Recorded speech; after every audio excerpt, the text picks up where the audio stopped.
29th of January 2025, 2023. It's about 6:36 p.m. and it's 33 degrees at 6:30, nearly 7 o'clock. This is my beautiful view. Sunset time. You can't quite see the right colours in the camera, but there's orange and pink and light blues and even lilac and different shades of grey in there. It looks beautiful, but the camera's not picking it up.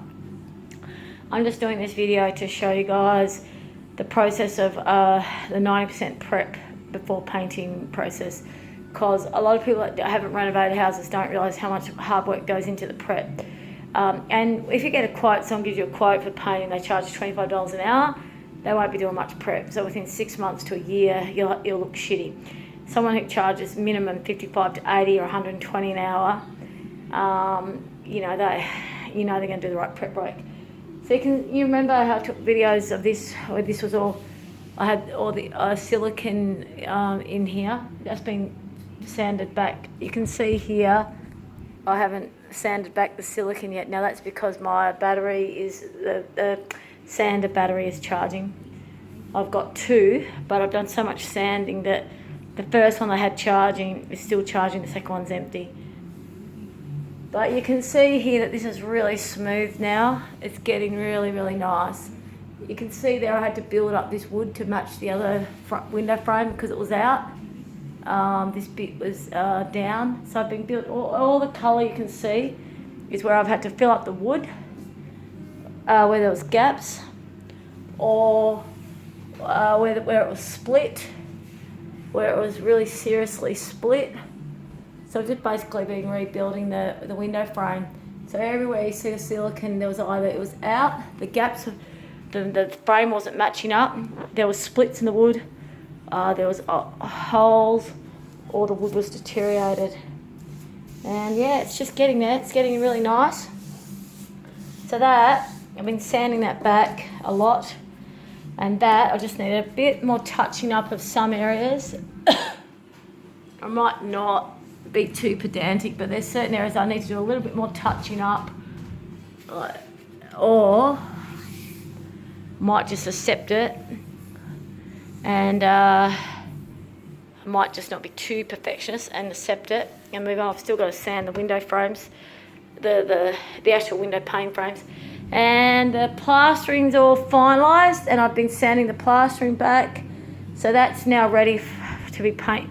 Not ready yet. I've still got to finish off the sanding, and I've also got to finish off, you've got to wash it all down.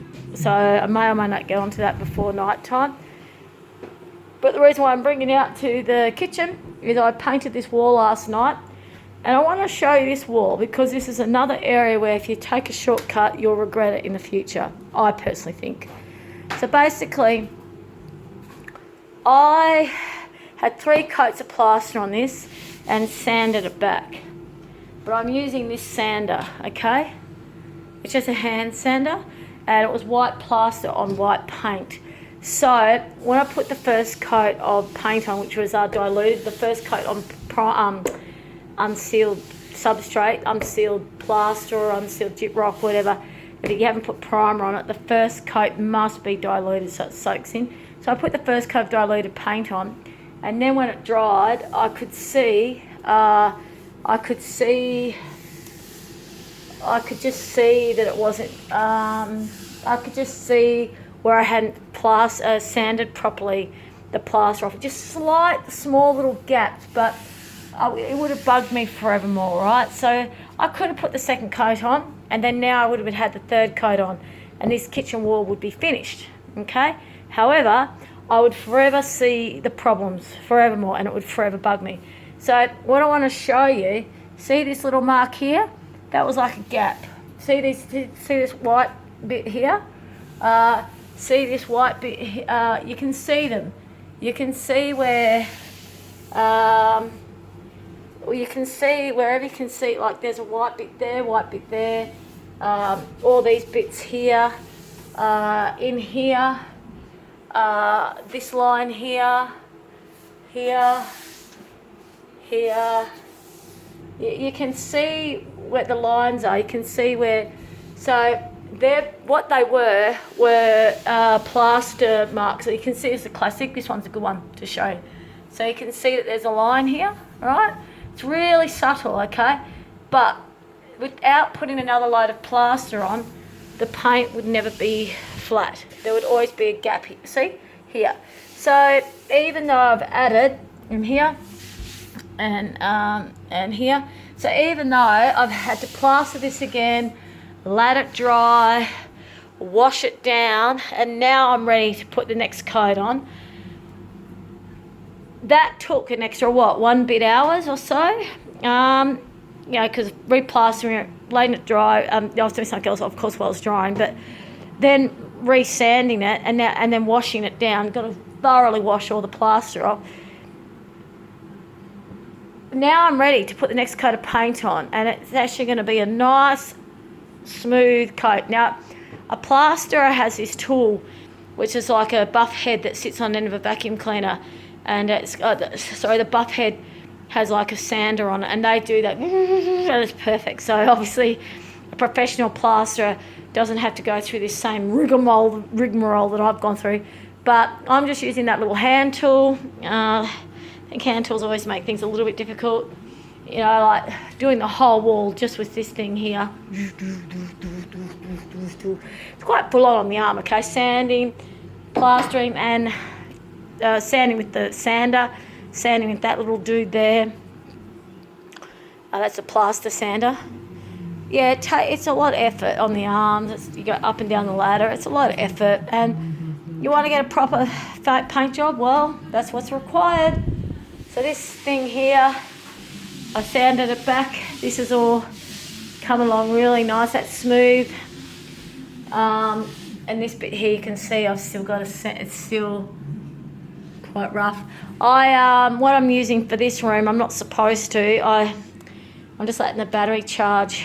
I'm using this little guy, but I'm not supposed to. But see how my head's gone all mushed out? So you're not supposed to use these on with plaster because it's not good for the motor. But I've just decided, because of what happened to me with the kitchen wall, I can't, that little hand one, I think it's okay for patch jobs, but not when, there's a lot of plaster in this room, okay? A lot of plaster, and I don't want to paint this room and then have to redo what I did like in the kitchen, even if it means I've got to get a new, my little battery set. Now, I've had this for years and years and years, this little guy. It's amazing. I think it cost me $40.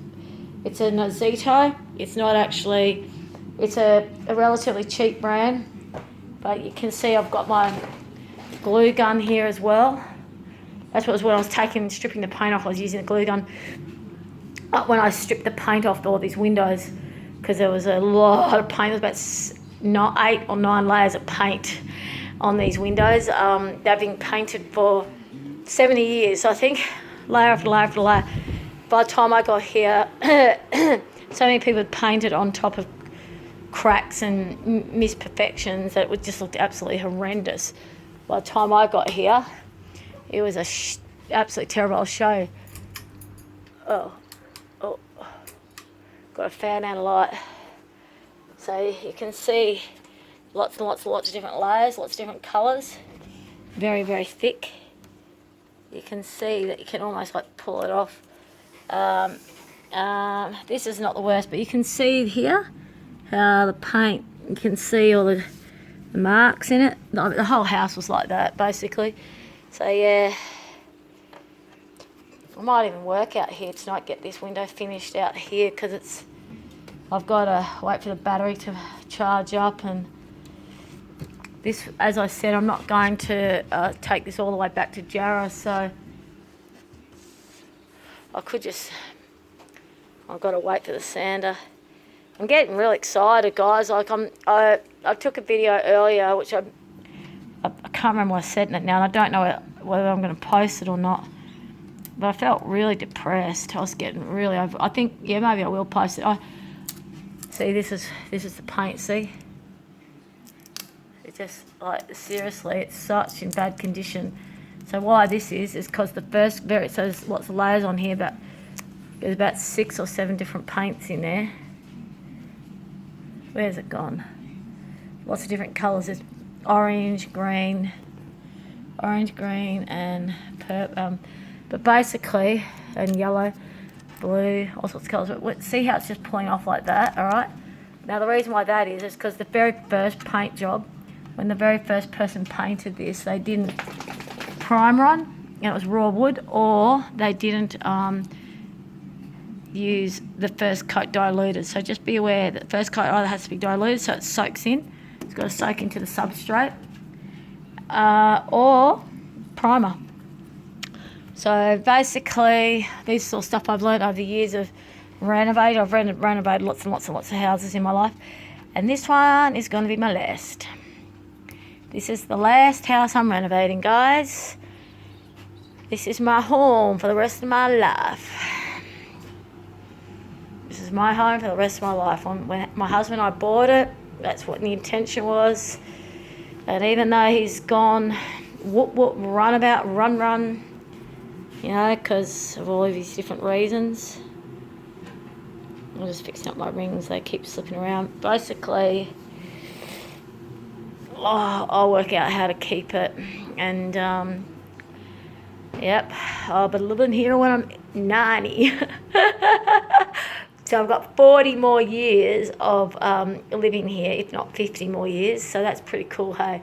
And these renos, I should get a lot of the hard yakka done within 3 years. Look, it is taking longer than it should have. Everything is taking longer than it should have. Lots of reasons, finances, and pretty much doing most of it on my own. I have Brad helping me. He comes up and helps me out. Well, he's paid. Well, he's going to be paid eventually. He's a skilled labourer. He's so good.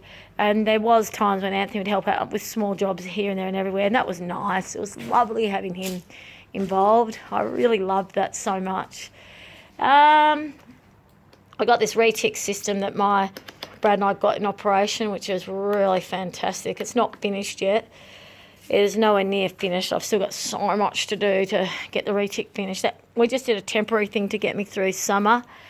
But so good because I'm watering the garden right now, and it's 33 degrees at 7 o'clock at night. So that shows you how hot it gets in the day, right? And, yep, the garden is not stressed out too much. Oh, no. Oh, no. Look, this is what it's like living with dogs, guys. They did this today. Oh, this stuff really stresses me out. There was about 4 plants in there.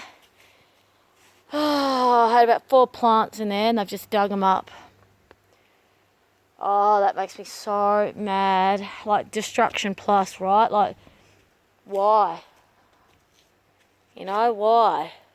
So that was actually a beautiful garden a few hours ago. And now it's just look at it. You can see the dirt everywhere. So that's why I've got this cement here, and I've got these fence palings here to fence off the garden area, because it's like I can't. It just seems like I can't. No, that's disgusting. Can you see how big that hole is? And they've even ripped up my retick. Oh. This is when you go, fuck. Having animals sometimes pain in the ass. They cost you heaps of money to look after and feed and everything, and they destroy things. Fucking hell, man. That really upsets me that they've done that. Like,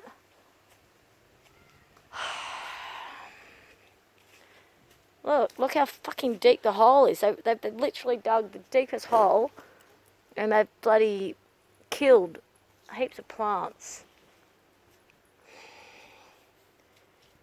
Yeah, another hole there. Anyways, I'm having success with this garden. I've been having I've been having more luck keeping them out of that garden. I can't see any holes in there, so that's a relief. Yeah, that's a relief. And this is the orchard that I started planting the other day, remember? My apple tree, pecan tree, which I'm waiting for it to get a leaf. It had leaves on it, and see, I had that in a pot and they dug it up. It was in a pot like that, and they dug it up, and it had so many leaves. Now it doesn't have any, so I hope this one doesn't die. Tell you how you can tell, peoples, if a tree is alive. So you scratch the bark, and see how that's green? Can you see the... Ow! Can you see where there's a greenness there? Can you see the green tinge? And it's wet. So because of that, the trunk is alive. But if you scratch a plant, if you scratch the branch of a tree like that, or a plant, and it doesn't, and it's brown and it's dry, then it's dead, unfortunately. That one's still alive, so I'm happy about that. But yeah, I'm very annoyed because that was full of leaves. Like this one here, seriously, this little pecan tree had as many leaves as this little one here, my little guava. And basically, yeah, just one day of them digging it out of its pot, out of the garden.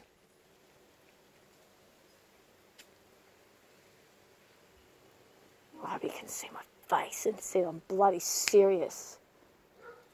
Look at him. Look at him. Let's see if he actually even understands what he's done. What is this? What is this hole? Goodness sakes. Yeah, you're on camera, mate. Him and Xena, not just him. Unbelievable. Look at him, looking at me like everything's okay. Don't think so. Not when you dig up the garden, mate. Not when you bloody dig up the garden. Oh, yeah. I tell you what, it's really hard. Loving being a gardener, like being a gardener and having dogs. But the cat digs up things too. It's so funny. The cat and the two dogs both fucking dig. Anyways, I'm going to make this yard. I'm going to make this area here, like fence this off. So this area here will be fenced off from this side backwards. So they can have this whole area around here to run around in when I'm not supervising them. And they only get access to the garden areas when I'm actually there. So when I'm having cups of teas or coffees or... and then I was thinking also how that will work in the future when there's therapy groups. People can have access to writing without having dogs jumping on them, because my dogs are very friendly, you see. And I try to make them not jump on people, but they... I do. I make them not jump on people, but they're just very, very, very, very, very, very, very friendly. And they get super excited when they see people, especially new people. Oh, and people they've known for a long time, of course. But yeah, so point of this video, I walked around earlier and I was like, oh, I know what I have to start on. So I did this paving here, right, ages ago when we got the plumbing done, because this used to be really steep. Like, I'll show you how far it went. Oh. And I built this garden bed. But see this brick here? That's where it's about a hand down. It was such a steep slope. And so basically I lifted it up because of all, and so lifted it all up and took the gradient away, because when I used to use a wheelbarrow, and I built this garden bed for our plumbing, because we're trying to reuse all the water. So we've got all these pipes, you see, got these aggregate pipes going into the garden, making it neat. We've got that little garden bed there that I've built. This little garden bed here that I've got to fill up and put some soil in. And see, I've dug a hole there, but I don't mind that because there's nothing in there yet. That's eventually going to be a vegetable garden, but I don't want to do anything there yet until everything else is sorted, because it's just too much responsibility. I can't cope with having a vegetable garden at the moment. There's enough of responsibility. It's just trying to keep my this garden I've already planted alive. Like, it's a bit full on, really. All of my garden, like, yeah, just all of this that I'm trying to keep alive. Like, you can see my kangaroo paw. Anyways, I'm not complaining. But I did show you before about the with the prep work and how important it is. And yeah, and then you don't have to redo the paint work, because that is the problem. If you take shortcuts, you generally will regret it. Generally, there's a time that you will. Look, I bought all these cute little tube plants. So this one's going to get to 40 metres high, this little baby. But I've got to give them some water. I'll do that when I get off the phone.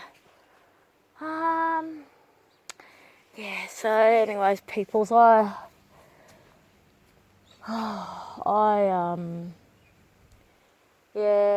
everywhere I look there's something to be done. I was like, what? You know, the shed, it's going to take me days to organise that, but at least all the shelves are ready now. And the retick organising just really involves more digging and money. I need more money for that. That's a big deal, the retick. So, but all this, I don't want to fill any of that in until it's been finished, because we just got to dig it up again, you see. So it makes no sense to fill it in and repave it if I'm just going to be digging it up. For some reason the retick decided not to work. Don't know why. I've got 2 solenoids out, so I've got to get them fixed up, and I've got to put a master switch in. Yeah, anyways. Yeah, it's not turning on for some reason. Oh, see, this is so, I find it so overwhelming. I don't know why it's not working.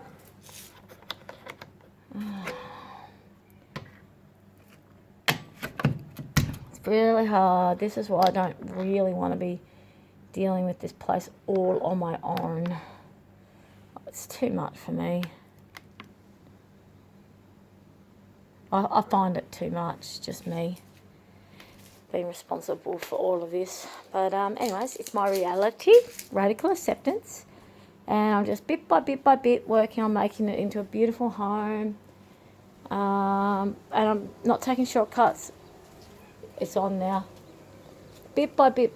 I really could take shortcuts and just get things and get looking good and it'll be finished. But then in 2 years, I just have to redo it. So I just have to remember I'm here for the rest of my life. And if I have to live in this chaotic situation, like I'll tell you, this chaotic situation I've shown you all so many times. Oh, this chaotic kitchen setup. Like, welcome to my nightmare. But I had this gorgeous deck to relax in, so that's always really helpful. And that's where I'm doing my Bible study out here. So it's all very relaxing out here. Yep. Anyways, I'll leave the video at that for today, I guess. And just thought I'd show you what's going to be my amazing library in there eventually. Woohoo! Yeah, not far away. Oh, and just if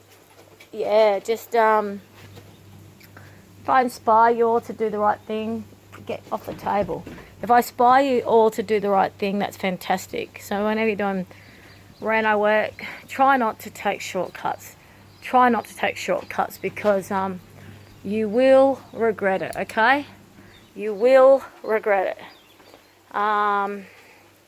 There's no reason to take the shortcuts. No reason at all. Just be patient, methodical.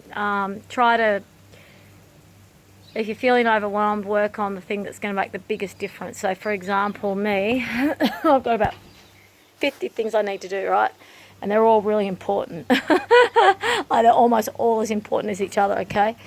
But the library, I get the library finished. Then I can bring the desk in from the second bedroom. Then I can turn the second bedroom into a guest bedroom. And then my friend Desi is able to start coming up, and she'll actually have a room to stay in, because at the moment she just says she'll sleep in the lounge room. But no, not when dogs and cats are there. But also, I can also maybe rent that room out if I wanted to. Do you know what I mean? A second bedroom is potential income. But more so than that, I get the desk set up. So by finishing the library, I get the desk set up. I get the computer set up. I'm able to get onto my admin. I'm able to get my YouTube more professional. I'm able to do everything not on the phone. Like get more. I'll be able to also start my study again, which will be really good for my mental well-being and also good for my finances, my future finances. And then I've got my second bedroom that I can turn into a beautiful space for my guests. You know, so straight away I've got 2 rooms that are workable, and I'm getting on top of my admin, and I'm dealing with my mental health, and I'm dealing with my business. So, you know what I mean? So that's more important than, say, wallpapering my bedroom. Because, for example, the walls in my bedroom are set to go for wallpapering, and the bedroom would look amazing, right? But it's more important that I get the library finished. The kitchen is absolutely crucial, really crucial, and it is way more important than the paving. All those holes you see everywhere, and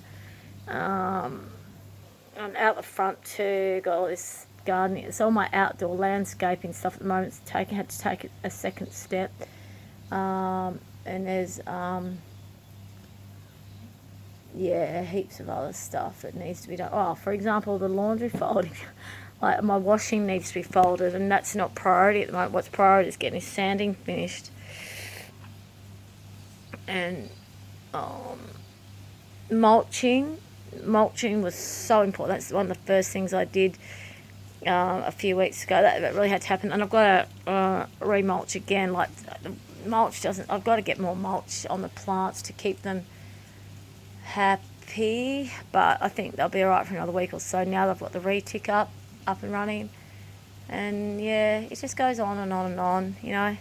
And all is well, all is perfect, everyone. So hopefully this video inspires you to not take shortcuts. Oh, and I've been doing lots and lots of Bible studies, so this has been taking up a lot of my time as well. Lots and lots of Bible study, and I think it's really important to, you know, even if our life is chaotic, like you saw how the kitchen is. I spent hours today. I was at church today, and came home, I did lots of reading and writing.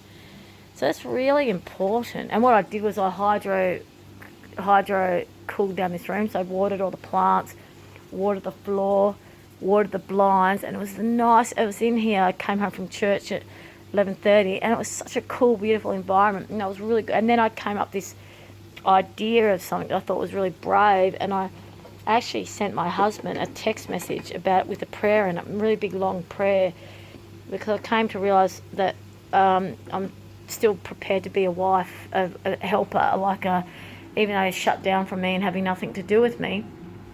That doesn't stop me from being a wife, does it? Doesn't stop me from being Ezer, like being the helper, which is what God's mandate for the wife is. So I sent him a prayer today from that book, you know, that beautiful book that I bought. I wish I'd bought it before my husband left. But Prayers of Blessings Over Your Husband by Bruce Wilkinson. It's such a beautiful book, eh? So one of the prayers in there that I thought was really appropriate, I wrote down and sent to him. And then I also wrote a couple of other things in my text message. And I felt really, really honourable doing that. I felt really like, yeah, that's the right thing to be doing. And then I said, and I'm committed to your self-discovery journey. So I'll be sending more prayers, texting more prayers. And it was really amazing, because I was actually quite depressed before I did that text, right? and before I did my Bible reading. And then I felt this uplifted feeling because I thought, here I am being helper. This is like, I'm still holding integrity. I've still got integrity around being wife, even though my husband's chosen to leave me. So, I don't know, there's something about that sort of got me feeling more calm about it. Like, the ever long-suffering, devoted wife, full of love, loving from afar, and being a helper from afar while he has his journey. I thought, I haven't damaged myself in that. I haven't had any self-respect for myself. I thought that, to me, that felt real. That's what I wanted to share with you as well. That felt right. I'm not engaging in abusive dynamics. I'm not doing anything that's hurting myself. I'm not letting him be abusive to me. I'm not tolerating the dysfunctional dynamic. I mean, obviously he's been silent, not responding. But when I sent that message, I didn't expect anything in return. So it's, it's unconditional love. I just felt really thought, that might be the answer. Just send him a prayer from afar. And then all of a sudden I thought, that was a pretty cool revelation to have, actually. And that came from coming out here and doing my Bible study before I got on to my reno work, because when I came back from church, I really was so like, everything was too much and too overwhelming. I was like, I couldn't cope. I was like, whoa, I just want to collapse. This is all too much. And then I was able to get to a sense of a peace around it all. And then and then I was like, am I going to do a bodgy job and just paint over that first coat? I went, nah, I'm actually going to put another bit of plaster on, sand it back, and after this video finishes, I'm going to water my little tube trees out there, and then I'm going to put the next coat of paint on here, and then I might go in and do the siliconing in the library, unless the battery. No, I won't do any more sanding because it's too late this time of night. But anyways, I was able to get into that really awesome zone again, everyone. From praying and reading the Bible and getting good answers. And this is something that I got myself. This is a present that I bought myself for Christmas. This is Corinthians 13, 4-8. Love is patient, love is kind. I love it. I just love it. Yeah, I'm really loving this journey with God, that's for sure. This deepening journey with God, and it gives me so much peace. It's like everything seems to make more sense, and it gives me this sense of just trusting that all is well. Like, God's got my back, all is well. I might be super depressed and things are really difficult, but it's all going to be okay. I'm on track, and there's going to be this amazing outcome as a result. Okay, lots of love. Keep well. Thank you. God bless.